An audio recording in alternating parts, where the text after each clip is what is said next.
요한복음 2장 1절에서부터 11절까지 말씀입니다. 신약성경 144면에 있는 요한복음 2장 1절에서부터 11절까지 말씀을 한 절씩 교독하도록 하겠습니다. 요한복음 2장 1절에서 11절 말씀입니다. 사흘째 되던 날 갈릴리 가나에 혼례가 있어 예수의 어머니도 거기 계시고 포도주가 떨어진지라 예수의 어머니가 예수에게 이르되 저들에게 포도주가 없다 하니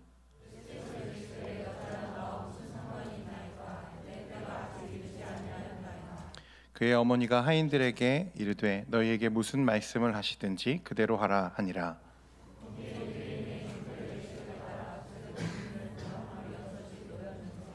예수께서 그들에게 이르시되 항아리에 물을 채우라 하신즉 아귀까지 채우니 연회장은 물로 된 포도주를 맛보고도 어디서 났는지 알지 못하되 물 떠온 하인들은 알더라. 연회장이 신랑을 불러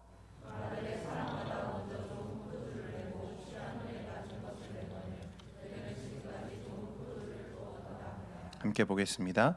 예수께서 이 첫 표적을 갈릴리 가나에서 행하여 그의 영광을 나타내심에 제자들이 그를 믿으니라. 아멘. 이 시간에는 가나안 혼인잔치 예배와 감사라는 제목으로 담임 목사님 나오셔서 말씀 전해주시겠습니다.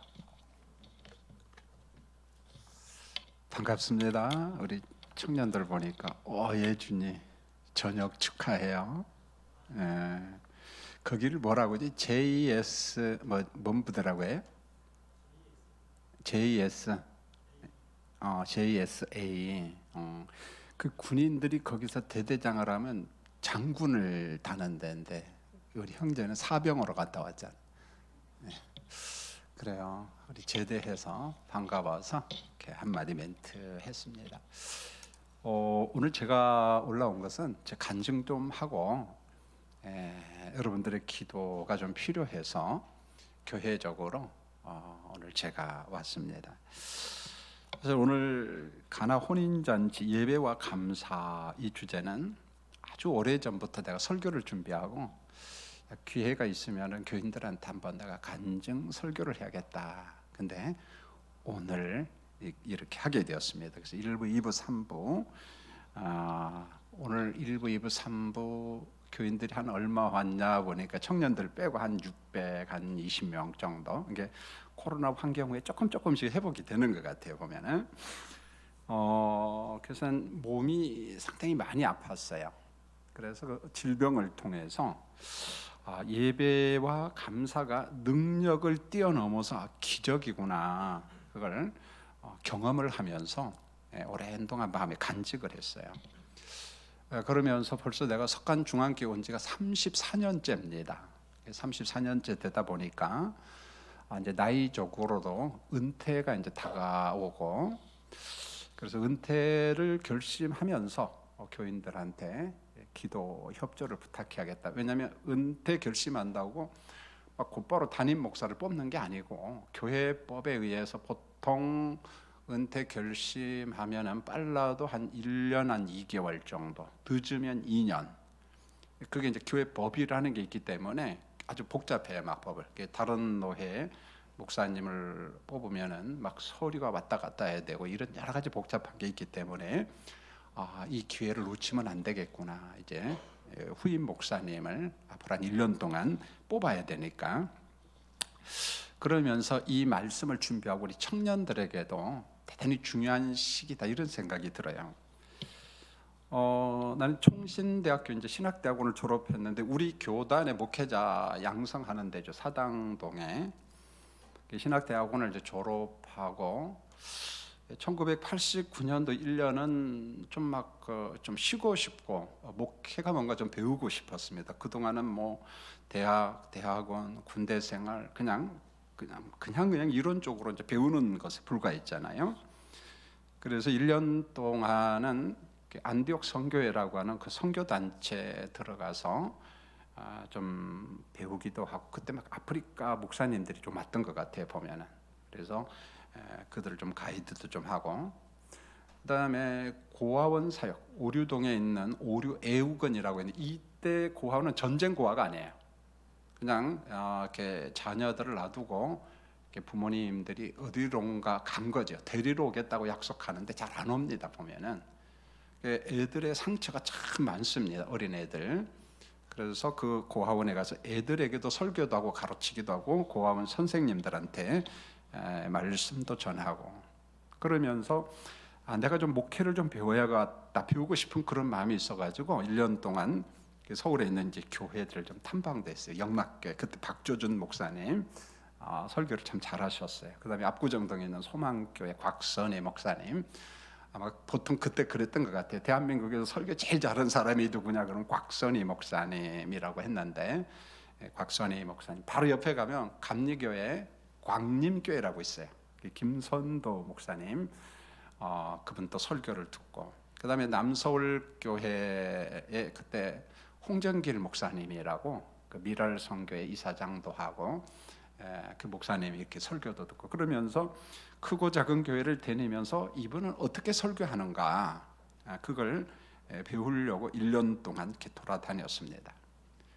여러분 대학원 졸업한 사람이 마냥 뭐 돌아다닐 수는 없고 그래서 그때 석관중앙교회 담임 목사님이 이학봉 목사님 고인이 되셨는데 내가 어릴 때부터 아주 잘 알았어요. 잘 알았고 왜냐하면 이학봉 목사님 할아버지 목사님 밑에서 내가 훈련을 받았기 때문에 이렇게 잘 알았죠. 목사님이 허락을 받고 1990년도 1월 첫째 주에 석관중앙교회 부임을 했어요. 그때 내 나이가 33살, 꽃다운 나이였습니다. 33살. 그 해 1990년 12월에 이학봉 목사님이 뇌경색이 왔어요. 뇌가 이렇게 죽어가는 거죠 보면은. 그래서 내가 모시고 이제 병원에 갔는데 아마 그때 면목동 어디 있는데 녹십자병원인가 그런 병원이었는데 자꾸 진행됩니다. 그때 우리 이춘하 장로님이 집사님이었어요. 연락을 해서 의사니까 그런 건 또 한방 쪽 사람들이 잘 알거든요. 사진도 찍어 보니까 계속 진행되고 있다. 그러니까 갑자기 그냥 몸이 반절이 불수가 되고 언어가 이제 마비 현상이 오고 그러니까 당장에 그 다음 주에 이제 설교할 사람이 없는 거예요. 그래서 우리 장로님들이 요청을 해서 다음 주부터 좀 설교 좀 했으면 좋겠다. 그래서 부교역자로 4년 동안 설교를 했어요. 교육부서도 하고 청년부도 설교를 하고 어른도 설교하고 내가 어떤 그 메모지를 보니까 어느 주간 한 주간에 설교를 27번 했더라고. 교육부서 어른 청년 그다음에 새벽 예배 그리고 신방 설교 뭐 이런 것까지 해가지고 그러니까 설교에 지칠 정도로 실력도 없는데 설교 준비한다는 게 쉽지는 않았어요. 그런 이학봉 목사님이 건강이 회복이 안 되니까 뇌경색이라는 질병이 참 무섭잖아요 보면은. 그래서 회복이 되지 않아서 이제 사임을 하고 이제 교회 허락을 받고 1994년 1월부터 이제 내가 담임 목사가 됩니다. 그때는 법이 부목사가 담임 목사가 됐어요. 지금은 안 돼. 법이 바뀌어가지고. 그래서 우리 안 목사가 석관중앙교회 담임 목사 되고 싶으면은 사임을 하고 유학을 가서 거기 가서 한 3년에서 5년 공부를 하고 여기서 청빙을 해야 돼. 그렇지 않으면 이제 못 와. 그런 이제 법이 있기 때문에 여러분 젊은 사람이 담임 목사가 되면은 불편한 점이 있어요. 장로님들 연세가 많은 60, 70 가까이 되신 분들은 젊은 사람하고 소통이 잘 안 됩니다. 왜냐하면 아들도 막둥이 아들 같거든요. 결국은 내가 가지고 있는 것을 내려놓을 때 소통이 되지 그렇지 않으면 참 힘들어요. 그러니까 연세 많은 장로님들은 젊은 사람 담임 목사 뽑으려고는 하지는 않아요. 근데 이제 이렇게 공동회의를 해가지고 내가 담임 목사가 됐는데 장로님들이 많이 도와주고 교인들이 정말 많이 도와줬어요. 너무 감사하죠. 근데 놀라운 것은 그때 내가 담임 목사 할 때 어른 청장년 출석이 한 300명 왔다 갔다 했어요. 300명. 교육부서도 있고 왔다 갔다 했는데 하나님의 은혜죠. 젊은 청년들을 많이 보내준 것 같아요. 제가 말씀을 가르친 청년이 그때 누구부터냐면 제일 선배가 정금환 집사님이야. 1961년생. 그 다음에 보면 뭐 한경식 집사님, 김학한 집사님, 홍민기 집사님 다 이런 분들이야. 지금은 나이가 67년생, 68년생, 69년생 다 그래요. 여러분 66년생. 굉장히 이제 벌써 60이 돼가잖아요. 보면 이런 분들이에요. 그래서 청년들이 부흥하다 보니까 1부, 2부, 3부 노삼내 집사도 있었어. 노삼내 집사. 그래서 박상은 집사하고 데이트할 때 결혼할까 말까 허락도 내가 해줬어. 도운이 잘 들어야 돼. 그래서 난 박상은 집사한테 야 수지 맞았다. 너 장가 가라. 그런 거야. 노삼내를 만나다니 넌 수지 맞은 거야. 그래서 이게 도운이 뭐 이렇게 태어난 거예요. 보면 그게 우리 교회에서 34년 있었기 때문에 그 스토리가 다 있죠. 보면은요. 여기 거의 유아살에 나한테 다 받았다고 보면은요. 유아살에 다 나한테 받고 우리 안 목사 같은 경우에도 착하잖아요. 근데 듣지 않으니까 석관 중앙교회에서 좀 와일드하다. 내가 그런 말을 듣고 형사반장이 되고 갔지. 중학교 2학년 몇 반 교실인지는 난 모르겠어. 경민이 이리 와 해가지고 보니까 이 껄렁껄렁한 게 이 보스를 좋아해가지고 그러니까 자기들의 바람막이더라고. 안 목사가 껄렁껄렁한 게 아니고 껄렁껄렁한 것들이 안 목사하고 하면은 좀 위로를 받는 거예요. 보면 좋은 사람 가서 보니까 착한 사람이더라고. 이런 스토리가 다 있어요. 보면은. 그런데 목회 중에 나한테 위기가 와요. 그게 병이었어요. 병. 몸이 아팠어요. 건강에 참 위기가 찾아와서 참 힘들었는데 그냥 교인들이 참 많이 기다려줬어요. 엄청나게. 병과 싸울 때 기다려준 교인들에게 참 감사하죠. 노예를 가면 목사님, 장로님들이 보면 인사가 김 목사 잘 있었어요. 그게 아니고 아직도 살아있네 그랬다고요. 계속 나는 이제 병원 생활을 하고 병과 싸울 때 내가 두 가지를 참 많이 묵상했어요. 하나님의 존재, 그 다음에 죽음에 대해서. 이때 예배와 감사한다는 게 뭔가? 그래서 난 그게 능력 정도가 아니라 이거 기적과 같은 것이다. 그런 것을 깨달았습니다. 이때 예배, 감사, 그 다음에 하나님의 존재, 그 다음에 인간의 죽음에 대해서 참 힘든 투병 생활이었지만은 깨달음은 참 많았던 것 같아요. 보면 지금도 감사한 게 중증 환자들의 외로움, 고독 그런 거 압니다. 그래서 암 환자들이 재수술 받을 때 스토리들도 참 많습니다. 고대병원에서 재수술 받자고 하니까 의사하고 환자하고 싸워가지고 난리가 났는데 목사님 좀 와주십시오. 그래서 내 몸을 막 확 벗고 뭐 싸움하려고 본 게 아니라 어떻게 일할 건가 수술 부위도 막 보여주면서 의사가 당신 병 고치려고 하다 보면 이럴 수도 있고 저럴 수도 있고 근데 여기에서 이렇게 펄쩍펄쩍 뛰고 하면은 누가 의사하겠느냐 당신 같은 사람 병 누가 고치겠냐 그러면서 알겠습니다 목사님 내가 수술 받으러 들어가겠습니다. 그런 간증이 참 많아요. 아파봤기 때문에 이런 게 가능했던 것 같아요. 건강하면 소통이 안 되죠 보면은요. 그래서 지금도 그 의식의 흐름 속에서 그 자살 충동을 느끼는 사람, 중증 환자들은 자살 충동을 느껴요. 그래서 저는 자살 충동을 무척 이해하려고 노력합니다. 많이 이해하려고 노력하죠. 그래서 내가 설교할 때 가끔 가다가 공감이라는 말을 씁니다. 이게 단순히 추상적 이론이 아니에요. 내가 아파봤기 때문에 아픈 사람의 마음을 느끼는 거예요. 여러분 공자가 함께공, 하나공이거든요. 그 사람 마음속에 뚫고 들어갑니다. 눈물도 나고 안수기도 할 때 굉장히 고통을 당하죠. 보면 이거 너무 힘들 텐데 이 외로움을 어떻게 뚫고 나가지? 어떻게 뚫고 나가지? 물론 병은 고통이에요. 나보고 다시 한번 아프라고 하면 난 못 살 것 같아요. 보면은요. 엄청 고통을 당했어요. 여러분 오늘 1절을 보면은 가나라는 동네 혼인이 있었어요. 근데 예수님 여기에 초청받아요. 여기 신학적으로 굉장히 중요합니다. 평범한 것처럼 보이지만은 하나님이 결혼의 신성함을 인정하고 그리스도께서 확인하는 거예요. 만약에 성경에서 결혼을 금욕으로 본다면 예수님 안 가요. 뭐하러 갑니까 여기? 그런데 아니야. 결혼의 정당성에 대해서 예수님이 인정하는 겁니다. 그런데 성경을 보면 계시록 19장 9절에 천국을 어린 양 혼인잔치로 비유합니다.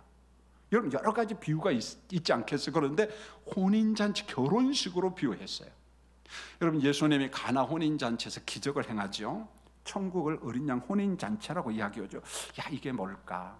그리고 지상교회 예배를 마치 그런 그 잔치집 분위기로 설명을 합니다. 아, 그렇구나. 여기에 모형과 실체 개념이 있구나. 우리가 지상에서 예배 드리는 것을 일종의 천상 예배의 모형으로, 그러니까 지상에서 예배 드리면서 천상 잔치, 천상 예배를 느끼도록, 경험하도록 모형론적으로. 그러니까 여러분들이 예배 드릴 때 그냥 마지못해 지루해서 예배 드리는 것이 아니라 정말 은혜 받고 여기에서 감격이 있고, 난 이번에 청년부 단기 선교 보면서 여러분 보고 보면서 야, 그 짧은 시간에 8번 그 전도 집회를 한다. 그게 불가능합니다. 아, 그래서 10명이 코로나가 걸렸구나. 그 면역 기능이 떨어져 가지고 얼마나 측은한지. 그게 불가능해요, 사실은. 왜냐하면 그 전도 집회 같은 걸 외부 가서 많이 해봤잖아요. 야, 이 열정 대단했구나, 대단했구나. 그런 너무 고마웠어요, 여러분들의 그 열정. 그러니까 우리가 교회에서 예배 드릴 때마다 내가 천국을 경험해야 돼요. 천국을. 이게 하나님이 우리에게 주신 방법이라는 게 방법. 하나님의 방법. 1997년 1월부터 이제 몸이 아프기 시작해가지고 굉장히 막 악화가 되는데 1997년 7월 29일 금요일 밤 생생합니다. 그래서 우리 부부하고 우리 아들, 딸 데리고 이제 떠났어요, 교회를. 내가 더는 목회를 못 하겠구나, 도무지 못 하겠구나. 그래서 갈 곳이 없잖아요. 뭐 내가 집이 있는 것도 아니고 교회 사택에 살고 있었는데 마침 신설동 노토알이 동대문 제일교회 우리 형님이 목회를 했어요. 저의 또 선배고 대학. 그래서 사택에 가서 있는데 우리 형님도 이제 내가 몸이 아픈 걸 아니까 올 게 왔구나 그랬어요. 내가 가장 힘들었던 것 중에 하나가 통증이었어. 통증. 여러분처럼 앉으면은 그래 조금 버텨 한 5분 앉으면 막 통증이 막 오기 시작합니다. 그러다가 일어서면은 그게 조금 풀려요. 근데 누우면은 10배로 통증이 들어와요. 전신 통증. 눕는 게 너무 힘들었어요. 그러니까 눕지를 못하니까 잠을 못 자는 거예요. 온 몸의 신경이 다 눌렸던 것 같아요. 그래서 2달 이상 꼬박, 그러니까 정확하게 2살 이상을 내가 못 잤던 것 같아요. 단 하루에 몇 초도 못 잔 것 같아요. 몽롱한 상태로. 그래서 결국은 어떻게 하면 될까 하다가 우리 김영미 권사님이 그때 집사님 때 상계백병원에 마취과 수술센터에 근무를 했어요. 그래서 목사님 한번 오십시오. 통증 클리닉에 교수님들 여러 분 계시니까 마취과가 교수님들이 많습니다. 보면 보통 대학병원에 막 10명 막 요 정도 돼요. 분야별 마취과 전공자들이 있으니까. 근데 한 교수님, 나를 돌본 사람이 자기 동생이 목사더라고요. 그러니까 나를 보면서 동생 생각을 한 것 같아요. 서울대 공대를 졸업하고 미국으로 유학 가서 미국서 목사 안수를 받고 미국서 목회를 하는데 그분이 그래요. 목사님, 내 동생도 목사님하고 나이가 비슷한데 이렇게 동생 생각이 난다. 그러면서 이 방법 저 방법, 통증 클리닉 센터에서 할 수 있는 방법은 다 하는데 안 되는 거예요, 보면. 그래서 나중에 일단은 척추에다가 한 30cm 정도 되는 것 같아요. 주사기 그 심을 심더라고요, 쭉. 그리고 여기에다가 그 약통을 달아주더라고요. 마취약이더라고요. 그래서 아침에 받으러 가면은 24시간 계속 달고 다니는데 통증이 안 가요. 그러니까 막 너무 힘들고 아프고 하니까 뛰고, 이거 어떻게 해야 되냐, 그런 과정. 그래서 하루하루 삶 속에서 오후 3시쯤 되면 막 두려움이 몰려옵니다. 불면증 환자들은 나한테 오세요. 내가 굉장히 위로가 되고 어떻게 찾아갈 것인가 같이. 지금도 우리 교인들 가운데 그런 상담자가 있거든요. 보면은 두려움 오고 오늘 밤은 내가 어떻게 보내지. 그때 사택이 안기부하고 딱 경계선에 있었어요. 지금은 코롱 아파트로 갔는데 아침에 그 안기부에 새들이 참 많았어요. 막 이 새 저 새들이 막 지지배하고 하잖아요. 그러면 난 새를 보면서 상처를 받아요. 원망이 생기고, 야 새야 넌 잘 잤니? 나는 간밤 한숨도 못 잤다. 이리 뒤척 뒤를 뒤척하면서요. 얼마나 힘든 밤을 보냈는지 몰라요. 여러분, 떠오르는 태양 보고 눈물 지었다니까요. 여러분 잠을 잘 잔 사람이 태양을 보면 얼마나 기분 좋겠습니까? 조정씨. 그런데 나는 잘 잤다고 나한테 인사하는구나. 나는 한숨도 못 잤다. 기분 나쁘더라고요. 태양이 뚝 떠오르면, 새가 울면은 너무 고통스러운 거예요. 병과 싸울 때 깨달은 것이 있는데, 사람이요 극심하게 아프면 기도할 힘 자체가 없어요. 에너지가 없어요. 체력이 없습니다. 너무 아프면은. 그래서 중환병으로 막 탄식하는 사람들은 그 탄식 자체가 기도예요. 왜요? 미사 여구 기도 못합니다. 보면은 너무 아프면은. 그래서 어른들 가운데 은혜 많이 받았다고 하는 이제 가끔 권사님들을 보면은 몸이 아픈 사람들 보고 정죄를 많이 해요. 왜 병원에 가냐? 기도해야지. 왜 약 먹냐? 기도해야지. 왜 수술 받냐? 기도해야지. 매사 이제 이렇게 보는 거예요. 보면은 그게 뭐 부정적으로 볼 필요는 없지만, 그러나 그게 상처지요. 고통이고. 여러분 기도도 건강해야 해요. 몸이 아프고 하면은 기도 못합니다. 보면. 이때 내가 깨달은 게 뭐냐면, 믿음과 감정이 전혀 다르다는 거. 믿음과 감정이 다르다는 거. 여러분 우리의 구원은 믿음으로 구원받아요. 예수 십자가를 믿고 구원받습니다. 그런데 내가 어느 날 장례식장에 가서 충격을 받았어요. 어느 분이 자기 아버지가 죽었어. 갑자기. 그러니까 자녀 입장에서 막 눈물이 나잖아요. 막 애통해하면서 우는데 어느 분이 이렇게 위로를 하는 거예요. 울긴 왜 울어? 예수 잘 믿고 천당 갔는데 울긴 왜 울어? 그 자식이 운다고 막 핀잔을 주는 거예요. 난 너무 마음이 아팠어. 내가 교인들 잘못 가르쳤구나.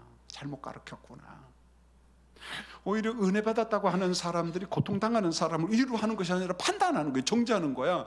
예수 믿고 천당 갔는데 울긴 왜 울어? 여러분 예수 믿으면 천당 가요. 아멘? 근데 왜 울어요? 땅에서 더는 봐요, 못 봐요? 못 보는 거예요. 보고 싶어서 우는 거예요. 여러분 연세 많으신 부모님이 죽어도 보고 싶은데, 어떤 죽으면요 형제가 죽고 자녀가 죽어요. 어린 자녀 10살 장례식 치러보면요 기가 막힙니다. 이건 못 견디는 겁니다.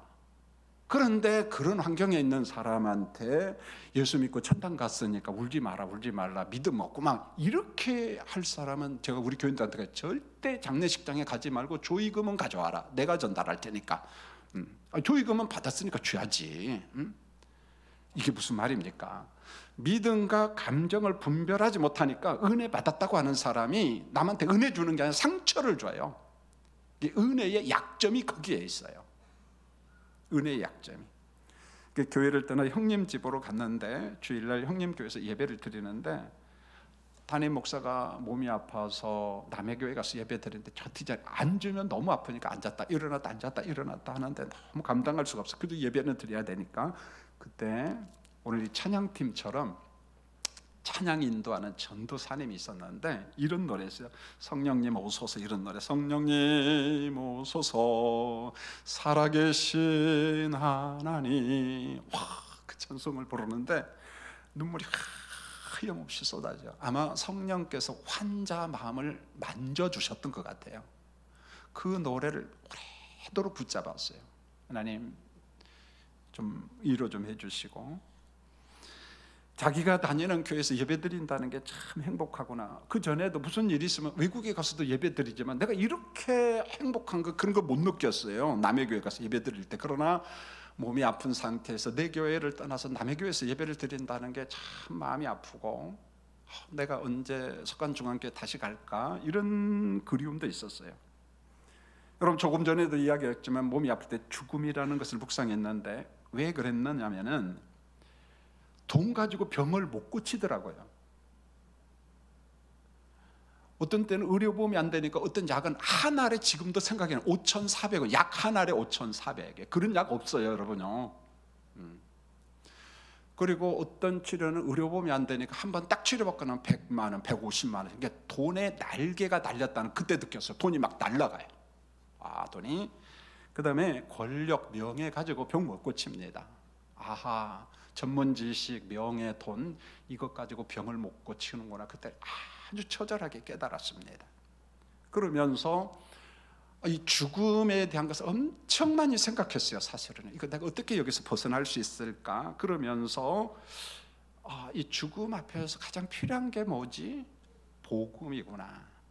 그러면서 질문을 합니다. 김 목사야, 너 복음을 믿냐? 예수를 믿냐? 목사지만 다시 한번 질문하는 거예요. 3일간 동대문 제일교회 사택에서 울면서 하나님 앞에 기도했어요. 복음이 뭐냐? 내가 지금 죽으면 주의 나라 갈 수 있겠는가? 3일 되던 날 복음 앞에서 아멘 하면서 막 통곡하면서 울었어요. 그것은 복음에 대한 통곡이었던 것 같아요. 하나님 날 구원하셨군요. 그러면서 성령께서 내게 주신 게 뭐냐면, 그동안 네가 목회하면서 상처를 주고 너도 상처를 받고, 자, 이 문제를 좀 해결하면 좋겠다 싶었는데, 놀랍게 아침 9시가 탁 되면은 눈물이 나요. 찬양이 나오고 10시까지 1시간, 자그마치 한 달 동안 계속 그러는 거예요. 이게 뭐지? 의도한 게 아니에요. 의도한 게. 그러면서 꼭꼭 찍어서 하나씩 다 회개 기도를 시켜요. 이런 회개 하나만 예배도. 우리 아들이 37살이고 이제 네이버 다니고 굉장히 그 뭡니까 3D, 4D로는 우리나라에서 유명합니다. 내가 볼 때 유명한 것 같아. 남이 볼 때는. 그래서 옛날에 그 북경 베이징 올림픽, 동계 올림픽 할 때 SBS 로고도 우리 아들이 만들었어. 텔레비전에 쫙 나오는 상당히 수준 높은 CJ에 있다가 네이버로 이제 스카우트 돼 가서 그 근무를 하고 있는데, 지금 이제 프리랜서로 가려고 하는데 대표가 안 놔줘요. 알아. 그래서 아기 키운다고 14개월 휴가를 받았어. 야, 무슨 14개월 휴가도 주대요 보면. 그래서 참 좋은 직장이다, 그런 좀 생각이 들어요. 여러분, 이 죽음 앞에서 생각하면서 더 내가 상처 준 사람들 짱는데, 우리 아들이 이게 앞만 보고 달려 요놈이. 근데 옛날에 오토바이에다 가스통을 달고 달립니다. 상당히 죽은 사람이 많이 나왔어요. 애기들 높이하고 가스통 높이하고 딱 맞아요. 그 골목에서 오토바이 가스통 타고 쫙 나오면 애기들은 직진하잖아요. 그 통하고 머리하고 딱 죽어요. 네. 우리 교회 뭐뭐 누구 조카도 그렇게 해서 죽었어. 그때 그런 죽음이 있었어요. 이놈아 하면서 그냥 순간 얼굴 따귀를 때렸어요. 얼마나 세게 때렸는지 여기가 손자국이 났더라고. 그래 약국에 가서 약도 발라주고 하는데 그 생각이 나는 거야. 회개 기도하니까, 야 종훈아, 하나님이 회개 기도하는데, 아니 뭐예요 아버지? 그러더라고요. 너 그래서 난 다 잊어버렸는데 하나님이 회개 기도하라고 하시면 회개 기도하세요. 내가 용서해 줄게요. 여러분, 웃자고 하는 이야기인데 그런 작은 것까지 정화 작업을 하는 것 같아요. 철저하게 청소를 시키는 거예요. 그때 이제 회개 기도와 더불어서 진리가 아니면 다 양보하자. 그리고 하나님 내게 한 번만 더 기회를 주시면, 그때부터 내 마음속에 미움이 없어요. 어떤 사람 참 미운 짓 합니다. 그런데 예뻐, 신기합니다. 그건 더 많은 간증이 있는데 그건 이 정도 하고요. 통증으로 잠을 잘 수가 없어서 이제 다른 기능이 자꾸 망가요. 이게 뭐 한 달 지나 2달 지나 석 달 지나 계속 가니까 다른 과에서 교수님 신경정신과로 목사님 가십시오 하니까 처음에는 내가 거부했어요. 내가 목사인데 왜 내가 정신병원에 가야 되니까 교수님들 좀 화를 내더라고요. 가라면 가야지. 왜냐하면 내가 가장 힘들었던 게 외과 수술보다도 세로토닌 장애, 뇌에 세로토닌 그게 있는데 이 호르몬 분비가 안 되는 거예요. 이게 수평 기능으로 바뀌었다는 거예요. 그러니까 잠자라 일어나 이 기능이 없어요. 그러니까 나는 24시간 깨어 있어야 되는 거야. 그러니까 교수님들 굉장히 힘들었어요. 이걸 어떻게 해야 될 것인가. 그래 1997년 12월에 허리 수술을 했습니다. 허리 수술을 하고 그 다음 해에 목 수술을 하고 또 재활 신경 치료를 18개월간 받으면서 이때 범사에 감사하라, 내가 이걸 놓고 설교도 했는데 이게 나한테 큰 걸림이 되더라고요. 범사, 하나님 제가 이렇게 많이 아플 만큼 무슨 과실이 있습니까? 라는 그런 섭섭함. 하나님 앞에 반항을 하는 거죠. 이때도 3일 걸렸던 것 같아요. 막 울면서 계속. 지금도 참 이상했는데, 여러분 성경 뭐 범사에 감사라 이런 단어가 나오네. 범사를 검정 사인펜으로 싹 지워버렸어. 3일 지나다 그 밑에 있더라고요. 나 범사 자가 없으면 좋을 텐데. 사실 제가 전정 기간이 고장이 나가지고 경희대 응급실 엄청 많이 갔습니다. 1년에 한 어떤 많을 때 6번 정도 갔던 것 같아요. 이 전정 기간 평형 기간이 무너지면은 막 구토가 나오고 내 속에 있는 게 다 토해내야 돼요, 여러분. 그런 어려움, 번아웃도 오죠. 외과적인 수술도 해야 되죠. 전정 기간도 고장 나죠. 막 이런저런 거. 그 마지막에 그래도 범사에 감사라니까 그래 하자. 좌우지간 감사합니다고 물어버렸어. 통곡해서. 왜요? 감사가 안 나오는데 좌우지간 감사하자. 근데요, 1998년도 7월 내가 투병 생활한 지 1년 7개월 만에 어느 순간이었던 것 같아. 그날이 수요일이었어요. 내 마음속에 현실을 수용하는 마음이 생기는 거예요. 난 환자다. 척추 수술했다. 목 수술했다. 나 아직 잠도 못 잔다. 이 병도 있다. 저 병도 있다. 자그마치요. 그때는 수작업 차트예요. 교수님이 직접 줬어요. 그럼 우리 부목사 백용선 목사 이런 사람 보고 난 도대체 병이 몇 개인가 그것도 보고 내가 들고 이과에서 저과로 갖다 주고 그랬는데 10개 과에 13개 병이 있어. 야, 이게 어느 세월에 고치냐. 내 조카도 의사입니다. 여기 경희대 한의대 의사인데 야, 삼촌이 이렇게 아픈데 그러면 삼촌 나도 몰라요 의사지만은 그저 병원에 사자는 대로 하십시오. 그러면 화가 나고 요놈 자식 그러면서 막 그런 간증도 있고 그런 게 있었어요. 그런데 현실을 수용하고 나니까 조급한 마음이 사라지. 이게 너무너무 중요한 거야. 나 빨리 병 고쳐야겠다. 이게 없어져 버리는 거야. 그냥 걷는 것도 감사. 조금 걷는 거, 먹는 것도 감사. 내가 숟가락 젓가락질을 못했어요.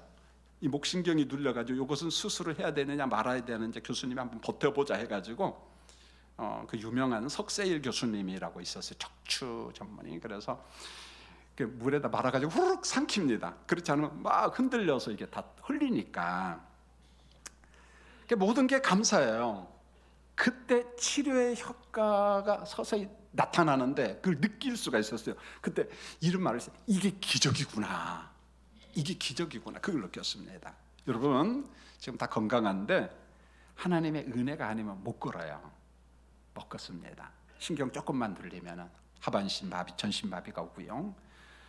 저는 상계백병원에서 18개월간 신경 손상 치료를 받는데 늘 가면은 그분이 계셔요. 침상에 누워서 계속 하니까 뭔 말인지 내가 모르니까 물리치료 실장이 순복음교회 집사님한테 물어봤어요. 집사님, 실장이 뭐라고 합니까 이분이? 아마 그분이 하반신 마비가 온 것 같아요. 그게 집이 강원도인데 집에 가고 싶어 그 말이에요. 그때 눈물이 팍 쏟아지면서 난 환자가 아니다. 이런 분들을 보니까 누가 그러더라고요. 연세대학교 신촌 세브란스 재활병동에 가면은 그런 중증 환자들이 많은데 큰 위로를 받는다. 힘을 얻을 수 있다. 근데 여기서도 받았어요.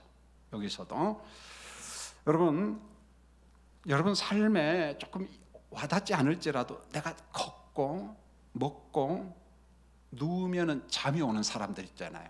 정말 감사해야 돼요. 신효덕 권사님이라고 고인이 되셨는데 잠잘 사는 감사하십시오. 그 다음 주 20만 원 감사한 거 말했어요. 진짜 대부분 잘 안 합니다. 여러분 잠잔다는 게 여러분 집에서 못 잔 사람 예배당에 와서라도 주무세요. 여러분 설교 시간에 자 괜찮아. 안 목사는 모르겠어. 나는 잠 못 자는 게 이게 사람 미치게 만드는 거거든요. 어디서든지 우리가 자야 돼 보면은요. 그래서 예배 중에 하나님의 만져주심 있고 감사 속에 기적이 있다는 것을 생생하게 간증을 해요. 내가 하루 이틀 아픈 게 아니거든요. 지금도 제가 가는 게 신경정신과도 갑니다. 재활학과 갑니다. 가정의학과 갑니다. 약 먹는 패턴은 똑같아요. 정신병 걸려서 가는 게 아니고 그 호르몬 때문에 그 조절하기 위해서 그 약을 지금도 먹어야 돼요. 못 끊겨요. 못 끊겨. 여러분 3절을 보면은 잔치집에 포도주가 떨어졌지만 누구는 있어요? 어머니 마리아가 있다는 거예요. 근데 어머니 마리아는 예수를 아들로만 본 게 아니라 메시아로 믿었다는 거예요. 무슨 말입니까? 없는 것을 있게 하시는 메시아. 여러분 이걸 우리 삶에 적용해야 돼요. 우리 삶에도 포도주가 떨어지기도 하고요. 건강을 잃기도 하고요. 여러분 지금 모르지만 인생 속에 사업에 실패도 하고 부도도 나고요. 우리 장로님 한 분이 저한테 그런 말을 해서 너무 어려웠을 때 전철에 뛰어들어가고 싶다는 거예요. 죽고 싶다는 말이잖아요. 여러분, 그런 위기가 온다는 거예요, 여러분에게. 그런데 그게 현실이야. 현실을 내가 모른 체 한다고 현실이 없어지는 게 아니에요. 그 현실을 그대로 받아들여야 돼요. 그러면서 수용하면서, 하나님, 내가 이 현실을 어떻게, 좌절을 극복할까요? 어떻게 할까요? 포기하지 않게 해주세요. 이 매달림이 있어야 돼요. 매달림. 여러분, 잔치집 연회장이 기가 막힌 말을 하잖아요. 대부분 다른 집에게는 좋은 포도주나고 술이 취하면은 안 좋은 것 같고, 근데 이 집에는 계속 좋은 것만 나오네. 깜짝 놀라잖아요. 여러분, 6절에 보면은 정결 예식에 사용한 돌 항아리는요, 유대교를 상징합니다. 여기 신학이에요. 옛 언약. 그런데 빈 항아리에다 물을 채웠잖아요. 예수님께서 포도주로 창조합니다. 난 변화라는 말을 안 써요. 물이 변화에 포도주가 되고, 왜냐하면 자꾸 진화론적인 냄새가 나니까 그냥 좀 창조라는 말을 씁니다. 내가 창조. 그러면은 이 새 창조된 포도주는 뭐냐? 새 언약을 상징합니다. 빈 항아리는 옛 언약, 유대교. 그 다음에 포도주는 새 언약, 그걸 상징합니다. 이게 굉장한 신학적 의미가 있다는 거예요, 보면요. 여러분, 가나 혼인잔치가 여러분과 제게 주는 도전이 있는데, 여러분, 믿음의 연수가 몇 년인가요? 주일학교 때부터 하면은 어느 순간부터 20년, 30년 동안 습관이 돼가지고 내 심령 안에 은혜가 없어요. 감사가 없어요. 감격이 없어요. 습관화가 돼버렸습니다. 굉장히 위험해요. 내가 유대교인화 될 수가 있다는 거예요. 그냥 예전에만 참여하지 내 속에 감사, 감격이 없는 거야. 여러분, 부탁을 드립니다. 젊은 청년 시절에 정말 내 안에 새로운 맛깔나는 포도주를 채우고 감사, 감격을 채우고 하나님과의 만남을 채우고 나만의 간증이 있어야 된다는 거예요. 여러분, 꼭 좀 그랬으면 좋겠어요. 지난 날을 돌아보면 참 많이 부족했어요. 그런데 이 부족한 걸 아시고 하나님이 사람을 붙여줍니다. 참 고맙게 사람을 붙여주고 그랬습니다. 저는 한국교회 분위기를 잘 압니다. 노예 임원도 하고 총회 일도 하고 전반적으로 한국교회가 어떻게 돌아가는가 잘 압니다. 이게 부정도 많고 긍정도 있죠. 그러나 결국 교회가 어려울 때 그 교회를 뚫고 나가는 사람은 어떤 프로그램 그거 아닌 것 같아요. 사람이에요, 사람. 신실한 목사님, 정말 열정이 있고 헌신된 목사님이 오면은 분위기는 바뀝니다. 분위기는 바뀌어요. 우리 부부가 기도했습니다. 우리 자녀들한테도 부탁을 했어요. 아버지가 조금 일찍 은퇴할 수도 있다. 그러니까 이해를 하라. 제 목회관 교회관은 이겁니다. 주님의 교회 석관중학교는 김기선 목사를 위해서 있는 게 아니에요. 교회는 하나님의 나라 선교를 위해서 존재하는 거예요. 제가 왜 이야기를 하냐면 가끔 가다가 개척해서 교회가 커졌습니다. 그러면 모든 교회 시스템이 목사 한 사람을 위해서 있어요. 월급도 그 사람을 위해서 있고 모든 시스템이 진짜 화가 나요. 저 목사님도 옛날에는 안 그랬을 텐데 왜 이렇게 변질되었을까? 목사를 하지 말든지. 여러분, 석관중앙교회는요, 김기선을 위해서 있는 게 아니라는 거예요. 목회자 한 사람을 위해서 있는 게 아니라는 거예요. 왜 주님이 여기에 교회를 세웠냐면 한 영혼을 건지도록 주의 나라 선교를 위해서, 자기 부귀 영화를 누리기 위해서 목사가 됐다. 목사 되지 말아야 돼요, 여러분. 안 되는 거예요. 여러분에게 부탁드리고 싶은 것은 바로 그겁니다. 어떤 그런 정치적 색깔을 가지고 교회에서 어떤 부귀 영화를 누리려고 하는 그런 잘못된 사고방식을 가진 사람이 교회 오면 안 돼. 왜요? 성향은 숨겨져 있어요. 안 드러납니다. 안 드러나요. 그래서 여러분들의 기도가 필요해요. 지난 시간 나는 어떻게 목회했는가 많이 묵상합니다. 많이 묵상합니다. 부끄럽지 않는 목회를 해야 되는데, 그러나 교만은 아니고 나 하나님 앞에 부족하지만 최선을 다했다. 그런 믿음이 나한테 있습니다. 그 결론이 뭐냐? 난 기쁜 마음으로 은퇴할 수 있겠다.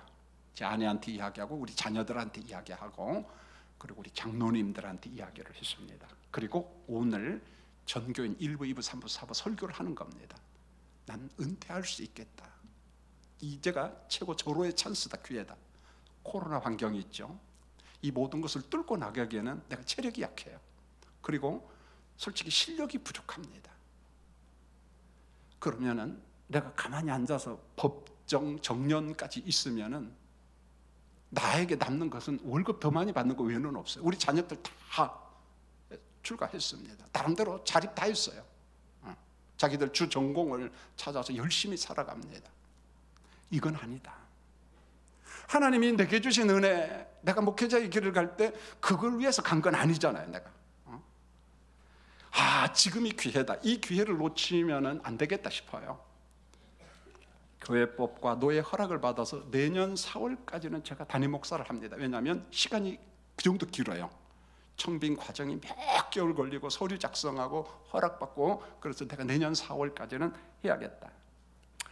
물론 은퇴를 결심하면서 아쉬움은 참 많습니다. 많은 것보다도 교회가 좀 큰 도로변가에 좀 있었으면, 그래서 뭐 동안교회나 맑은생 강촌교회나 장석교회 이런 데 보면서 부러움이 있어요. 눈에 확 보이거든요. 근데 우리 교회는 안 보여요. 자연적 교회 성장에 약점이 있어요. 두 번째로 동네 가운데 있다 보니까 도로가 너무 좁아요. 양쪽에 주차를 다 하고 나면 차 뚫고 오다가 여기서 부닥치고 저기서 부닥치고, 와, 얼마나 미안한지 짜증나겠구나. 오늘도 지금 제가 2건 보고받아서 빙빙 돌다가 주차할 데가 없어서 갔어. 어떤 사람 코롱 아파트에 해놓고 또 오고, 이런 사람들, 이거 내가 해결해놓고 했는데 내가 후배한테 이 짐덩어리를 다 넘기고 간다는 그런 미안함이 있어요. 그러나 이러한 위치적 약점이 있음에도 불구하고 결국은 교회를 뚫고 나가고 돌파할 수 있는 방법은, 프로그램도 좋지만은 더 중요한 것은 사람이에요. 사람. 정말 실력과 인격이 겸비된 목사님과 여기에 장로님들의 뒷받침과 교인들이 연합할 때, 특별히 청년들이 협조해 줄 때 이게 가능합니다. 여러분, 청년들이 동기부여를 안 해주면요, 그 목사님 힘을 잃어버립니다. 힘을, 아마 새로운 목사님은 죄송합니다, 청년부 사부 설교 누구한테도 안 맡길 겁니다. 왜요? 젊기 때문에. 근데 60이 넘으면 안 돼, 맡겨야 돼. 요즘에 안 목사가 잘하니까 너무 신바람나. 내가 요즘에 여러분 비밀을 하네. 안 목사 130명 채워. 그러니까 이게 뭐 한 80명 모이는데, 옛날에 여러분들의 선배들이 1부, 2부, 3부 모일 때 150명, 200명까지 모였어, 청년부가. 그러니까 저력이 있어요. 할렐루야. 안 목사 한번 해봐. 청년부가 좀 돌파구를 좀 열어서, 저 간절한 마음이에요. 그래서 어린 학생들과 젊은이들, 교인들의 삶의 질을 높일 수 있는 그런 목사님이 오도록 여러분 기도해 주세요. 여러분, 리더십 교체 기간이 참 어려운 게 사탄이 얼마나 공격하는지 몰라요. 별 소리가 다 나와요. 막 이 소리 저 소리. 그래서 이간질하고 분위기가 깨어지기도 하고, 멀쩡하던 교회도 이루어집니다. 여러분, 청년들도 중보 기도를 해줘야 돼요. 정말 우리 청년들, 주일학교 청년들을 위해서 헌신할 사람, 좀 의식 있는 사람을 좀 보내주세요. 이제 설교를 마치겠습니다. 여러분, 우리 빈 항아리를 정말 새로운 포도주로 가득 채워야 돼요. 그 속에는 감사가 있고 감격이 있고 주님 만남에 대한 간증이 있고, 특별히 여러분 찬양할 때 좀 뜨겁게, 옆 사람 눈치 보지 마시고 막 춤도 좀 추고, 그렇게 하면서, 그 다음에 감사를 통해서 하나님의 능력과 치유와 기적을 경험한 우리 청년만의 나름대로 문화를 만들기를 꼭 부탁을 드립니다. 기도하겠습니다. 하나님, 우리 아버지, 오늘 사임을 결정하고 청년들한테도 사실을 사실대로 이야기했습니다. 지난 34년 동안 부족한 종을 지켜주셨는데, 이제 더 훌륭한 목사님을 보내주셔서 우리 청년부와 함께 하나님의 나라를 세워갈 수 있는 좋은 목사님 보내주시옵소서. 예수님의 이름으로 기도합니다. 아멘.